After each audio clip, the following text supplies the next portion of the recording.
శ్రీకాకుళం జిల్లా టీడీపీ రాజకీయాల్లో అనూహ్య మార్పులు చోటు చేసుకుంటున్నాయి. రాజకీయాల్లో ఓనమాలు తెలియని గౌతు శిరీషను జిల్లా పార్టీ సారథిగా నియమించి కేడర్కు షాక్ ఇచ్చారు అధినేత చంద్రబాబు. దీని నుంచి తేరుకోక మునిపే ప్రతిభా భారతిని ఎమ్మెల్సీగా ఎంపిక చేసి మరో షాక్ ఇచ్చారు. మంత్రి అచ్చెన్నాయుడు ఆడిందే ఆట పాడిందే పాటగా వ్యవహరిస్తున్న సిక్కోలులో చంద్రబాబు నిర్ణయం ఇప్పుడు సర్వత్రా చర్చనీయాంశంగా మారింది. శ్రీకాకుళం జిల్లాలో ఎర్రంనాయుడు మృతి సెంటిమెంట్ను తెలివిగా వాడుకున్న చంద్రబాబు ఇప్పుడు ఆ సెంటిమెంట్ను చెరిపేసే ప్రయత్నాలు ముమ్మరం చేశారు. కింజరాపు టీంకు చెక్ పెట్టే దశగా నిర్ణయాలు తీసుకుంటున్నారు. ఎర్రంనాయుడు వారసునిగా ఎంట్రీ ఇచ్చిన ఆయన కుమారుడు రామ్మోహన్ నాయుడు ప్రస్తుతం పార్లమెంటు సభ్యుడైనప్పటికీ పిల్లకాకి అని పక్కన పెట్టేస్తున్నారు. ఎర్రంనాయుడు తమ్ముడు అచ్చెన్నాయుడుకు పరిపాలనలో అనుభవం లేకపోయినా మంత్రి పదవి ఇచ్చి అసెంబ్లీలో ప్రతిపక్ష నేత వైఎస్ జగన్పై విమర్శల దాడికి వినియోగించుకుంటున్నారు. క్యాబినెట్లో ఎంతో మంది సీనియర్లు ఉన్నప్పటికీ అచ్చెన్నాయుడునే జగన్పై ప్రయోగించడం వ్యూహాత్మకమేనని రాజకీయ విశ్లేషకులు మొదట్లోనే భావించారు. అదే ఇప్పుడు నిజమవుతోంది. జగన్పై చవకబారు విమర్శలు చేస్తుండటంతో అచ్చెన్నాయుడిపై ప్రజల్లో చులకన భావం ఏర్పడింది.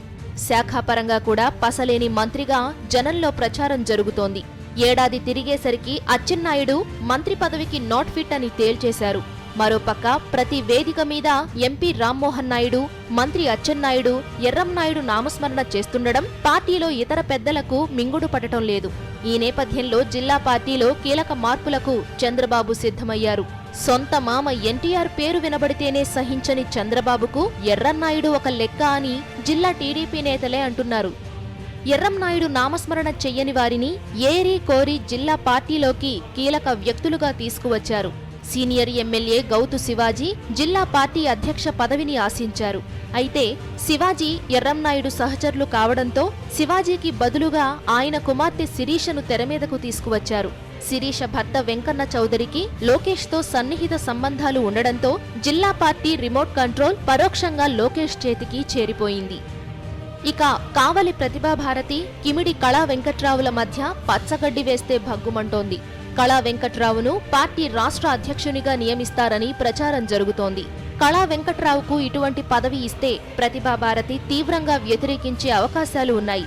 అందుకే ప్రతిభాభారతిని శాంతపరిచేందుకు ఎమ్మెల్సీ పదవిని కట్టబెట్టారు. దీంతో కళా వెంకట్రావుకు లైన్ క్లియర్ అయ్యింది.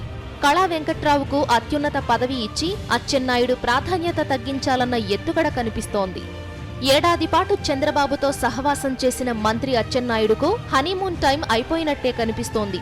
జిల్లాలో జరిగిన కీలక మార్పులు టీడీపీలో తీవ్ర ప్రభావం చూపించనున్నాయి. సాక్షి న్యూస్, శ్రీకాకుళం జిల్లా.